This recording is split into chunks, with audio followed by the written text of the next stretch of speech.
Welcome to the Pretty Deadly Podcast. I'm Susie Pollock, the founder of Pretty Deadly Self-Defense, a self-defense program for women I developed based on my experiences as a violent crime survivor and my 23 years of training in the Japanese art of ninjutsu.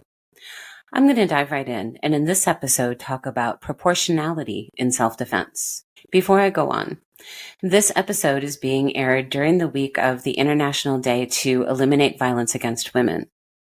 That's on November 25th.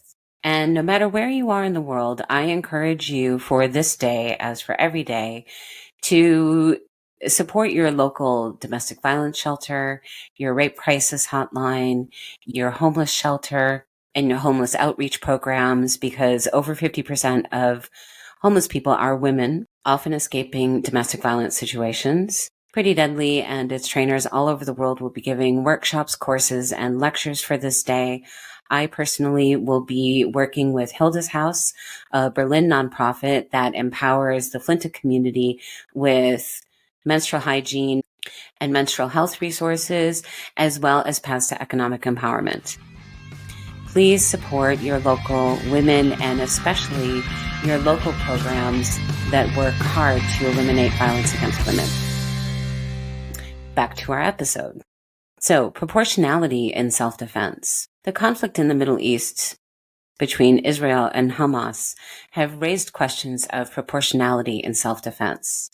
In case you haven't been keeping up, just a quick recap. On October 7th, Hamas launched a terrorist attack into Israel. Israel responded with what is now well over a month of intense bombing of the Gaza Strip. Israel claims that it has a right to defend itself, but the question has been raised, is its self-defense proportional? And what does this have to do with individual self-defense? Well, actually, a lot. But let's start with the international perspective or the nation's perspective and the question of self-defense and war. Most of the ideas around warfare and the right to self-defense and proportionality come from what's called the just war theory. And I don't mean just war as in only war. I mean just war as in justifiable war. So it's a principle called jus ad bellum. I'm probably not pronouncing that correctly because it's Latin and I don't speak Latin, but we're going to go with jus ad bellum. And that basically means that in order for a country to declare war, it needs to meet the principles of the justice of war. And those are commonly held to be having just cause, being a last resort, being declared by a proper authority, possessing right intention, having a reasonable chance of success, and the end being proportional to the means used. The reason that that is important is because it is also extremely vague. It's really hard to enforce these principles. The principles of justice in warfare, or jus ad bellum, are guidelines for reviewing the morality of going to war, with the theory that the end goal of any war is peace. The idea of proportionality in jus ad bellum is that the desired end should be proportional to the means used. This principle overlaps into the moral guidelines of how wars should be fought, which is called jus in bello. And that is referring to things like not bombing hospitals, not bombing schools, having humanitarian aid corridors, etc. And this is getting beyond the scope of what this podcast is about, but I wanted to give the bigger context of it because these principles also apply to individuals. So what is proportionality in self-defense? Is it proportionate for a country that has been invaded by a small group of people to respond with a nuclear bomb, for example? This is not a question for me to answer, but it gives context to what I'm talking about. And it also raises the question of consequences of actions. On the final day of every Pretty Deadly course, participants get to test out their skills. They test them out in a game of randori, random attacks from their fellow students. And because we're working with people who are doing this for the very first time, it's really important to lay a bunch of ground rules.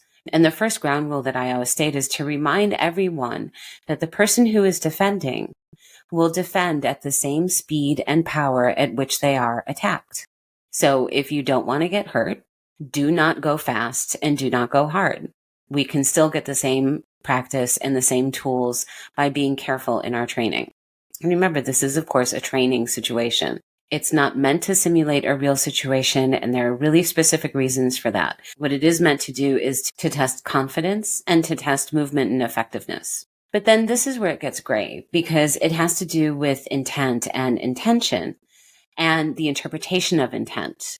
Because on an individual level, and I've certainly seen this in Pretty Deadly classes, someone may enter the ring to attack the person who is defending themselves with such strong intent that the person who's defending themselves uses the first rule of self-defense and simply runs away.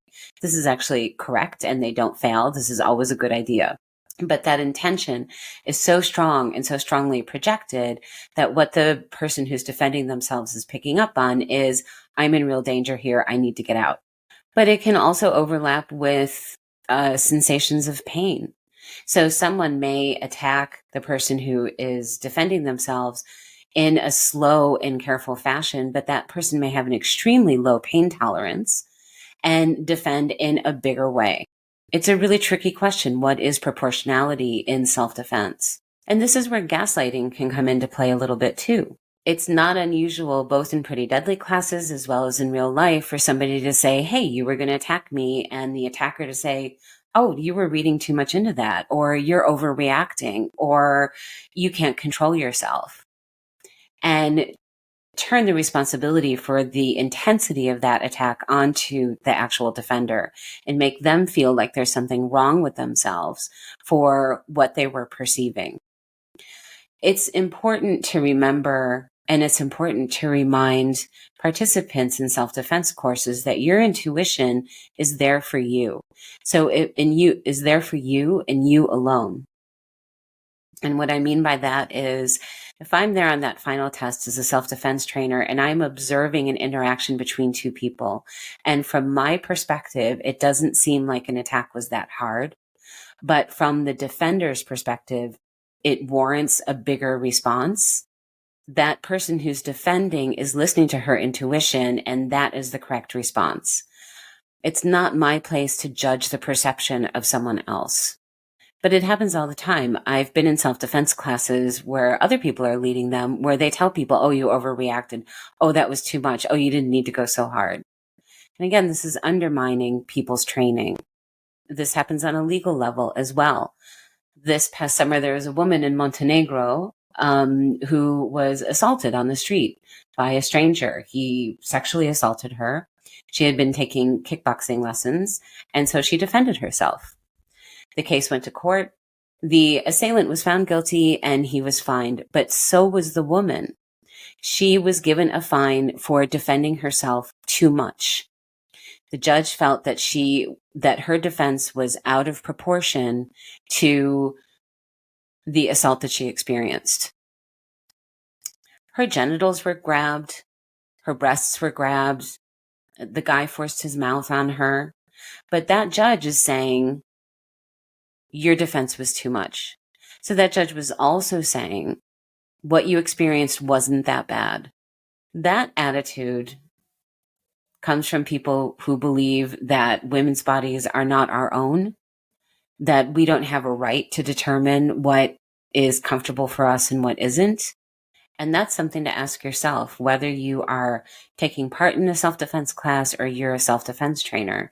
Do you believe that each person has autonomy over their own body? And are you able to recognize that same right in others? That's really the only way we can judge proportionality in individual self-defense. On a global scale, proportionality in self-defense and justice in warfare and morality in warfare only applies if the people who are at war subscribe to those same ideas. But if they don't, then it doesn't matter. You have been listening to the Pretty Deadly podcast. You can learn more about who we are and what we do and how to find a Pretty Deadly course near you by visiting our website at prettydeadlyselfdefense.com. And if you'd like to bring self-defense to your community as a trainer, our certification programs are open for enrollment, and you can find them on our website at prettydeadlyselfdefense.com/self-defense trainer, all one word.